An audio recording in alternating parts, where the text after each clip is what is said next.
Welcome and congratulations to all students who have been nominated for the National Honor Society. Our application process is going to be a little bit different this year for the 2016-2017 school year. But before we get into that, just a little bit about the background behind the National Honor Society. It is a national organization, and you will find that most schools across the country have some form of a National Honor Society. Now, the goal of the National Honor Society is to recognize students who show excellence not just in academics, but also in service, leadership, and character. This organization was actually developed way back in 1921. Today, more than 1 million students participate in NHS, and again, like I said, in most high schools across the country. Our particular high school has roughly 175 current active members, and last year we graduated almost 90 seniors with the NHS stole with that recognition. Membership criteria centers around the 4 pillars of NHS: scholarship, service, leadership, and character. Each of these translate into our application process to make sure that our members that we select are not just good scholars, but also have a full-rounded ability. If you are accepted, you will be expected to maintain a GPA of 3.7 or above. This is a non-negotiable requirement. It is checked after each semester, and students not meeting the recommendations have until the completion of that third quarter to bring their grades back up to an acceptable level. Students must complete a minimum of 30 service hours per year. That includes 10 hours within NHS, of which 4 of them come from our NHS tutoring, and 20 hours independent work or outside of NHS work. If you go over the in-NHS hour requirement, it does filter over into the outside, but it doesn't work the other way around. And you'll hear us talking about points and hours interchangeably, simply because an hour is a point and a point is an hour. Now, the big thing here is service hours cannot overlap with other organizations. This holds true for your application process. If you are getting credit in a different organization for your service hours, for example, you do a project through Key Club and it meets those requirements, you may not count it for another organization. You must attend monthly meetings at which attendance is taken. You get about a half a point if you are present. Each attendance is a half a point because the meetings typically last a half hour, or you lose a point for an absence. We also require dues in the amount of $10 to be paid each year, but not until after students are fully accepted. And so we do that either following the induction ceremony or with the first couple of meetings of each quarter or of the school year. That's the general overview. What I'd like to do now is to actually discuss the application process itself. Now, if you go online, you'll see that we have a new process, and you'll see if you look under the application procedure, you'll see how this is all delineated. From the very beginning, when we do an eligibility check, basically we have the guidance office runs a query and finds all students, sophomores and juniors, with a 3.7 or greater. Those students are then issued invitations. Once the application process starts, we check to make sure that each student is free of any disciplinary infraction. That includes plagiarism, skipping, or disrespect. You should have obviously received an invitation letter. If you're not sure if you were invited, but you think you should have, there has been a list posted to Fusion of all of our eligible members. We are not holding a formal information session. We hope that this video kind of covers it all. But when you're filling out your student application is this guy here. This application process is going to collect all of our point-based system and determine basically how many points you've acquired for yourself. So let's go through what that point-based system looks like. So first off, you are going to go online and you are going to download this form. Okay, please don't download it, don't just print it. And we're asking that you go through and you actually physically type, and you see these little grayed-in boxes, type in the information. So for example, my last name is Augsburger. First name, Kristen. Middle initial, N. You can go ahead and type all that in. Then you're going to go through, you're going to type in your schedule. If, for example, you have first period functions trig, you need to put in pre-AP functions trig. You must actually put in whether or not it is a weighted course, because that is part of the point process. You get extra points for weighted classes. You can do this for all of your classes. And once you're finished completing this, you'll print it out and you'll take it around to your teachers, who will then write in your marking period 3 average, your current average, and they're going to rate you on a scale from 2, which is exemplary, to 0, which is average. There's nothing wrong with being average.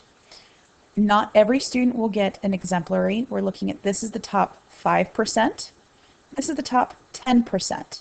And then we're asking each teacher to sign. And if they have any specific comments or issues that they need to note, they'll note it down here. Now, in addition to this, these are your current teachers. So we are asking you to go to your last year's or the previous year's teacher and get 3 teacher recommendations. In order to do this, send each teacher an email. We're asking for an email because this way it helps us keep a record of when you put your request out there that the teacher actually got it. And then go ahead and type their first initial, last name. So if someone was getting a recommendation from me, they would type K. Augsburger. Try to be accurate with the spelling. Do the best that you can. We do ask for the first initial because we have quite a few teachers with similar last names. Now, once you send your teacher a recommendation, they are going to follow a link that was sent to them from me to this page. This is where they're going to fill out their recommendations. So make sure that in your email you give them your student name, last name first. They're going to fill in their name, and then they're going to rate you based off of the main criteria for our character: inquiry, effort, respect, academic integrity, peer relations, and if they have anything else that they'd like to mention. Now we're asking you to send this request to 3 separate teachers. Once your teacher completes it, you can follow the link on Fusion to this. This will show you the general idea of which teachers have completed recommendations. Now this is Monday after the week where our invitations were sent out, so we don't have too many teachers here, but you can look and see that we've had several students who have requested from their teachers to complete a recommendation. I will occasionally go in and alphabetize these. They normally come in the order that the teachers fill out the recommendations, but I will alphabetize them so you can find your name easier. And you can see here, Olivia and Nasir are very lucky. They already have 2 of their applications completed. And so that way, as the deadline approaches, you can check and see have the teachers that you've requested applications from actually completed them. Please give them at least a week to do this. They might have several recommendations that they need to fill out. So that's the teacher portion. Now going back to what you have to do, and remember, please type all of this for ease of reading for everybody else. Now this next side is your service log. And if you go to our application procedure page, you will see that in the service itself, you are going to be documenting your service and leadership positions since the 9th grade. Please do not include middle school hours. These are hours that you have acquired since the start, and that would be September of your 9th grade year. Now when we're talking about service hours, which go in here, these are what types of community service that you have done. For example, if you participated in Vacation Bible School, which is a common one that we see, and you did this Monday through Friday from 8 a.m. to, let's say, 2 p.m. And then you will give me the dates up in here where you actually participated in this and the total number of hours that you've completed.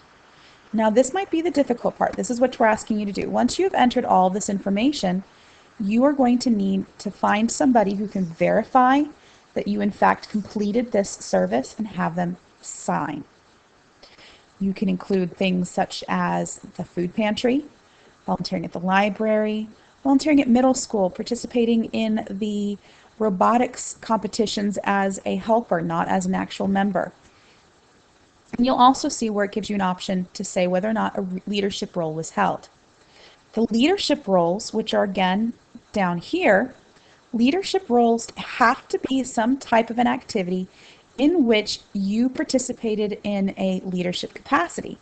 That means you helped organize, you were a point of contact person, you led a group, something where you did more than just participate. That is very important. Leadership credit, you get a weighted point system. And then at the very bottom, all you're going to do is sign your name, have your parent's signature as well, and then date it. Now, if you are amazing, which many of you are, and you have completed more service hours than fit in this log, then simply print out another sheet of paper, another one of these forms, and again, sign and date at the bottom. That verifies that you are attesting to the honesty of everything on this form. Okay.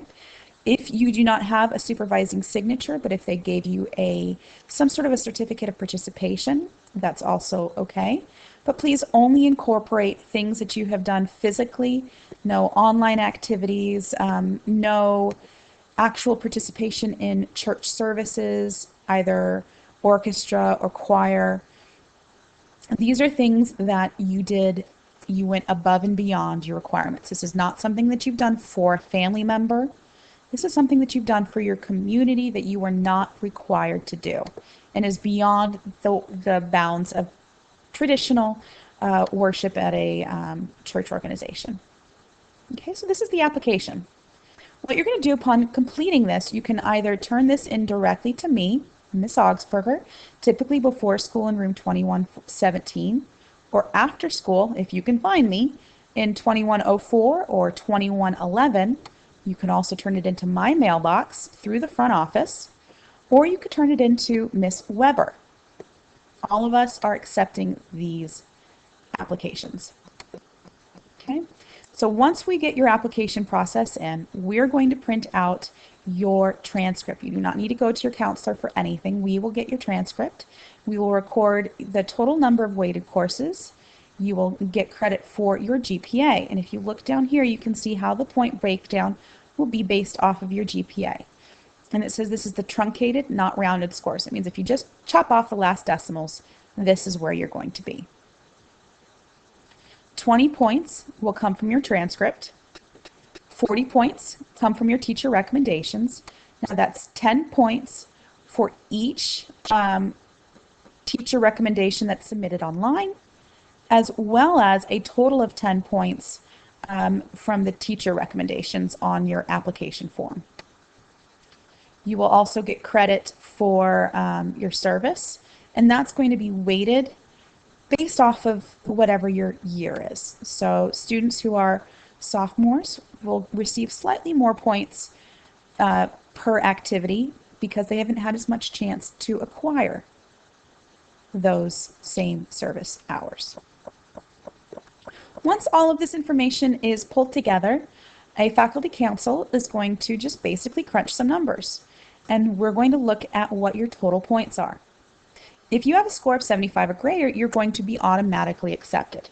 And students with a score below 70 will not be accepted, and students within that kind of the buffer zone of 70 to 74 will be considered on a case-by-case basis, where the faculty council of at least 5 members will vote and decide whether or not you are accepted.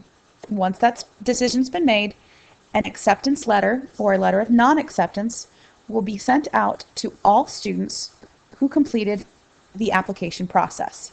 Now, not all students complete this process, so not all students receive a letter, but then we're also going to post a list of all fully accepted students. Now, if you are concerned that you didn't get accepted or you didn't receive a letter, you are always welcome to check the list or come and ask myself, Ms. Augsburger, or Ms. Weber to figure out what happened. And if you are not accepted, you will be given a date and a time where you will be able to come by, take a look at your application, figure out what you need to improve on to increase your chances for the next year. We will also be having an induction ceremony to formally recognize all new members.